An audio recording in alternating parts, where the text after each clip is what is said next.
નમસ્કાર. આદિ કવિ શ્રી વાલ્મીકી મુનિ પ્રણીત શ્રી યોગ વશિષ્ઠ રામાયણ ભાગ 2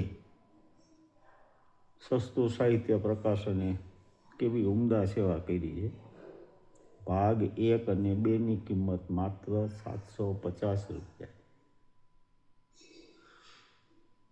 ભાગ 2ની અંદર નિર્વાણ પ્રકરણ પૂર્વાર્ધ 128 સર્ગ, નિર્વાણ પ્રકરણ ઉત્તરાર્ધ 216 સર્ગ, કુલ પેજીસ છે 1756. એમાંના એક સર્ગમાંથી આપણે થોડું શ્રવણ કરીએ, ચિંતન કરીએ. સર્ગ 171 દ્રશ્યનો નિષેધ. જેમ જાગી જતા સ્વપ્નનો પર્વત કેવળ આકાશરૂપ અને નિસ્વરૂપ જણાય છે, તેમ જ્ઞાન થતાં આ ત્રણેય લોક શાંત ચિદાકાશરૂપ પ્રતીત થાય છે. પ્રબોધને પ્રાપ્ત થયેલા પુરુષોને આ જગત વિભાગથી રહિત પરબ્રહ્મ સ્વરૂપ જ દેખાય છે. અમે તો વિચાર કરતા છતાં અજ્ઞાન કેવું છે તેને જાણતા જ નથી. ચક્ષુ આદિ ઇન્દ્રિય દ્વારા એક પ્રદેશમાંથી બીજા પ્રદેશમાં જતા વચમાં જે કાંઈ સાક્ષી ચૈતન્યનું નિર્વિષય સ્વરૂપ છે તે જ સર્વ પ્રાણીઓનું સ્વરૂપ છે અને તે જ પરમપદરૂપ છે. ચક્ષુ આદિ ઇન્દ્રિય દ્વારા એક પ્રદેશમાંથી બીજા પ્રદેશમાં જનાર સાક્ષી ચૈતન્યનું વચમાં જે નિર્વિષય સ્વરૂપ છે તે જ પરમ ચિદાકાશ રૂપ છે અને આ સર્વે એ અધિષ્ઠાનની અંદર જ રહેલું છે. જેવું એ પરમપદ છે તેવું આ અસતરૂપ જગત પણ છે.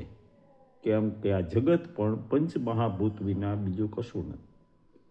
રૂપ આદિ બાહ્ય વિષયોનો અનુભવ અને સંકલ્પ આદિ આંતર વિષયોનો અનુભવ એ બંને પણ પરમપદરૂપ જ છે એમ વિવેકીઓનું સમજવું છે.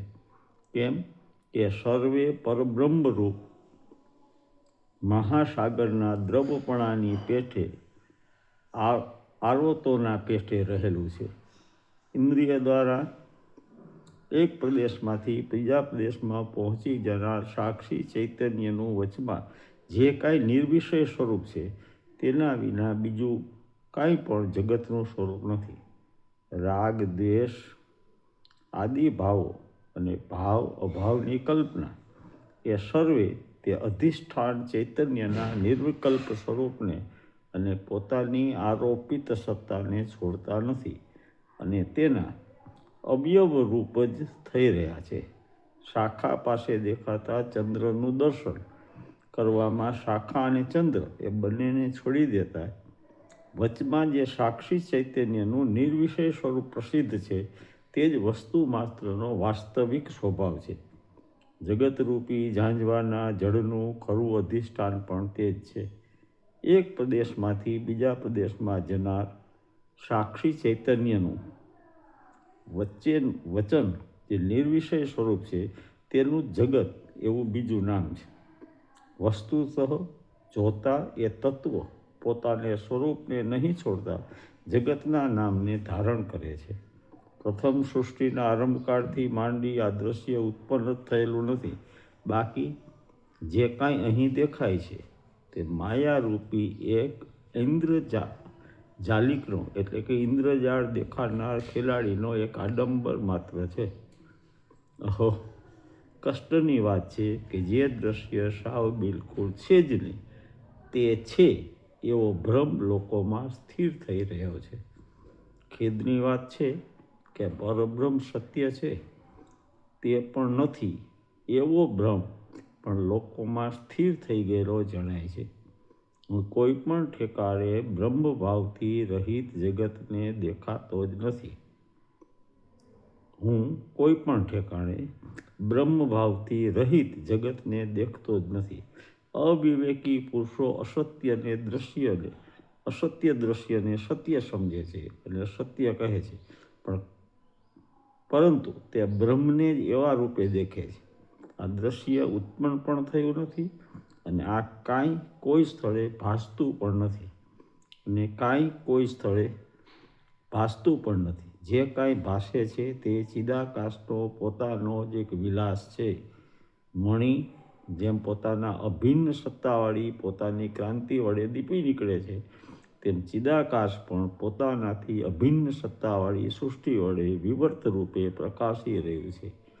આ સૂર્ય શાંત પરમ આકાશની અંદર તપે છે અને એનો એક અવયવ છે. તે તેનાથી કંઈ ભિન્ન નથી. એ સત્ય અધિષ્ઠાનની અંદર રહેલો સૂર્ય કે ચંદ્ર અધિષ્ઠાન ચૈતન્યને કશો પ્રકાર આપતા નથી. પરમાત્મા સૂર્યને પ્રકાશ આપનાર છે, પરંતુ સૂર્ય કાંઈ તે સર્વશક્તિમાન દેવને પ્રકાશ આપનારો નથી. અહો, આ સર્વદર્શીય મંડળ તેના પ્રકાશ વડે જ પ્રકાશી રહ્યું છે. ચંદ્ર, સૂર્ય અને અગ્નિ આદિ સર્વ પદાર્થોનો પ્રકાશ કરનાર એ પરમાત્મા જ છે. સાકાર છે કે નિરાકાર છે ઇત્યાદિ શબ્દની અને અર્થની કલ્પના આકાશના પુષ્પના જેવી અસત્ય છે અને તેવી મિથ્યા કલ્પના તત્વજ્ઞ પુરુષોની દ્રષ્ટિમાં સંભવતી નથી. જેમ એક ઉત્તમ જીવરૂપ વિશ્વસાક્ષી સૂર્યનારાયણના તેજની અંદર એક અણુના અવયવ જેવો ભાસે છે, તેમ સ્વયં પ્રકાશ પરબ્રહ્મની અંદર સૂર્ય આદિ પરમાણુની પેઠે ભાસે છે અને નથી પણ ભાસતા. સૂર્ય આદિ સહિત એવી આ સર્વ સૃષ્ટિઓ ચિદાકાશ રૂપે રત્નની એક કાંતિના જેવી છે, તો પછી તેનાથી તે જુદી કેમ કહી શકાય? તે તમે જ કહો. ભગવાન શ્રી રામને ઉદ્બોધન કરી અને આ શ્રી યોગ વશિષ્ઠ રામાયણ છે. વચ્ચે વચ્ચે શ્રીરામ પ્રશ્ન પણ કરે છે, એના યોગ વશિષ્ઠ જવાબ આપે. દરેક સનાતન ધર્મીઓના ઘરે યોગ વશિષ્ઠ રામાયણના ભાગ 1 અને 2 હોય તો એ ખરેખર ઉત્તમ ગણાય. એનું પઠન કરવું યુવા વયે જો પઠન થાય તો વધારે સારું. શુદ્ધ તત્વજ્ઞાન, શુદ્ધ વેદાંત, નૈરુ વેદાંત એમાં છે અને સરળ ભાષામાં ખૂબ સારી મહેનત લીધી છે. સસ્તું સાહિત્ય કાર્યાલય અત્યારે કિંમતમાં થોડો ફેરફાર હોઈ શકે, પણ છતાંય ઘણું સુલભ અને સસ્તું બનાવી દીધું છે. આપમાંથી કોઈને પ્રેરણા મળશે વસાવવાની, લેવાની, વાંચવાની ને વહેંચવાની, તો આ પ્રયાસ સાર્થક થયેલો ગણાશે. પ્રણામ. જય અરુણાચલ. નમસ્કાર.